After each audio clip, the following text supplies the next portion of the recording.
Welcome to this explainer. You know, right now, there's this absolutely massive, high-stakes engineering race going on. But the crazy part, it's not happening here on Earth.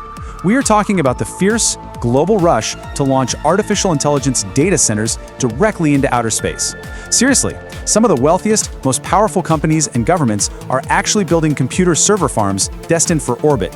But why, right? You might be wondering why on Earth, or I guess off Earth, tech giants would try something so mind-bogglingly expensive and difficult. Well, the answer really starts with the absolute physical limits of computing right down here on the ground. Every single time you prompt a chatbot or train a new AI model, you're tapping into enormous processing power inside these giant, sprawling warehouse data centers.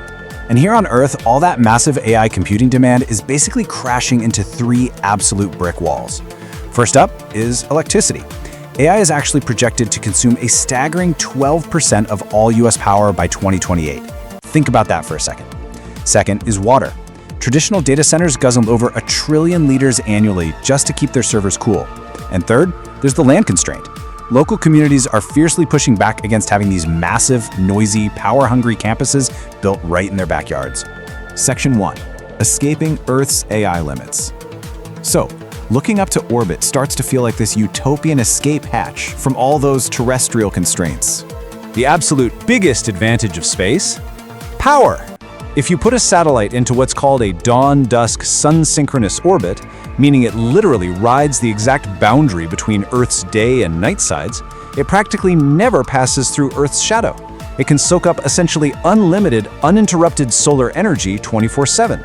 No cloudy days, no bad weather, no nighttime darkness. For power-hungry AI, that is an absolute energy goldmine. Section 2.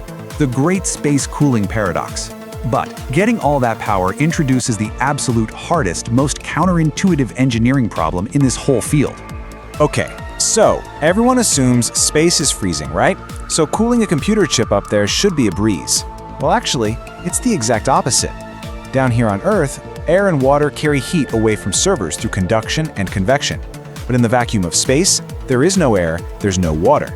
The one and only way to cool a scorching hot computer chip is to slowly radiate that waste heat away into the darkness as infrared light. And because radiating heat efficiently requires a massive amount of surface area, the math is just brutal. Benchmarks from the International Space Station suggest that these cooling radiators would likely weigh 10 times more than the actual computing hardware itself. And since rocket launches are priced by the pound, you end up paying a massive economic penalty just to launch heavy chunks of metal into space, purely to get rid of heat. Section 3. The global orbital race. But, despite that massive thermal wall, governments and billionaires are racing forward at breakneck speed anyway, each with their own competing strategy to conquer it. The origin of this whole concept actually goes way back to Cold War missile defense systems in the 1980s.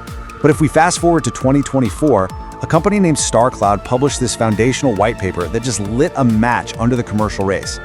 That led to actual orbital AI testing in 2025, and now we're looking at staggering gigawatt-scale power projections for the 2030s. The timeline is accelerating incredibly fast. Now there's a huge strategic split in how to handle another big space problem: radiation. Traditional aerospace relies on radiation-hardened ships. Now these are custom-built, heavily shielded, and super reliable, but their computing speed is decades behind. The new risky strategy? Just launching commercial off-the-shelf chips, like your standard NVIDIA GPUs.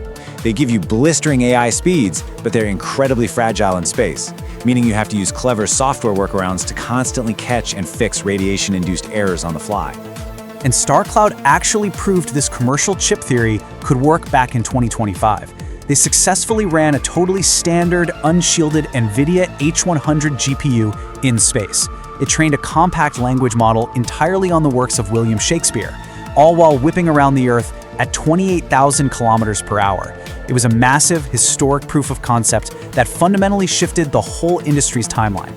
And basically instantly the tech heavyweights jumped in. Google is designing Project Suncatcher, which clusters satellites into flying supercomputers using their TPUs. Blue Origin is planning the TerraWave constellation, boasting incredible 6 terabit per second laser links across 5,400 satellites. And SpaceX?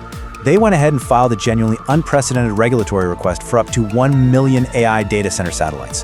1 million. They are clearly aiming to completely dominate orbital computing. Meanwhile, China is accelerating a highly coordinated state-backed program of its own. They've formally integrated space computing right into their 15th five-year economic plan for 2030, really treating this orbital infrastructure as the next major geopolitical standard, kind of like GPS. With their three-body computing constellation, they're out there testing AI in orbit right now, using a dual approach, developing their own domestic radiation-hardened chips by 2026, while also testing those commercial chips with digital twin software. And this race isn't even confined to Earth's orbit anymore. We already have early data backups sitting on the moon. Companies like Lone Star Data Holdings are proposing a brilliantly wild solution, building data centers inside natural lunar lava tubes. These ancient underground volcanic tunnels offer natural, built-in shielding against extreme temperature swings, radiation, and micrometeorites, which completely bypasses the need to launch all those heavy artificial radiators we talked about. Section 4. The Launch Cost Reality Check. Now, as incredible and sci-fi as all these visions sound, they hinge entirely on one brutally realistic economic bottleneck. To make any of this financially viable, the cost to launch a kilogram of payload into space simply has to plummet. The math suggests this entire industry relies almost completely on fully reusable rockets, like SpaceX's Starship, eventually lowering launch costs to somewhere between $100 and $200 per kilogram. For some context here, current costs sit around $1,500. So if that massive price drop doesn't happen, the entire business model just totally falls apart. And even if launch costs do drop, the general consensus is that space won't completely replace our Earth-based data centers, they'll just complement them. Terrestrial centers will still handle general tasks and anything requiring instant, millisecond responses. But orbital centers, they'll likely take over the latency-tolerant stuff, like massive, weeks-long AI training runs, or processing raw data captured directly by other satellites right up there in space, which saves you the huge hassle of beaming all those massive raw files back down to Earth. Section 5. Space debris and dark skies. So as this whole race really starts escalating, we absolutely have to look at the severe environmental and safety risks accumulating right above our heads. Adding potentially 1 million massive data center satellites to orbit dramatically spikes the risk of something called the Kessler syndrome. This is a terrifying theoretical chain reaction, where two satellites collide and shatter into thousands of pieces of shrapnel traveling at 17,000 miles per hour. Those pieces then destroy other satellites, creating even more debris, in this compounding, unstoppable cycle that could literally block humanity out of certain orbital regions for centuries. And we're already seeing this danger escalate. The European Space Agency reported a staggering 50% increase in low Earth orbit debris over just the 5 years since 2020. With current orbital congestion already worsening, injecting hundreds of thousands of new, massive AI satellites presents an absolute nightmare scenario for safety and regulation. And beyond just the physical debris, we really need to account for the hidden environmental toll down here. Launching these massive arrays requires an unprecedented cadence of rockets, which pumps black carbon soot directly into our delicate upper atmosphere. Plus, these enormous highly reflective data centers create severe light pollution. They are actively disrupting ground-based astronomy and permanently altering humanity's view of the night sky. And that's not even mentioning the completely unknown logistics of how we safely dispose of millions of these satellites at the end of their lifespans. I'll leave you with this final, slightly eerie message from Gemini AI, a chatbot that actually operated from orbit via StarCloud.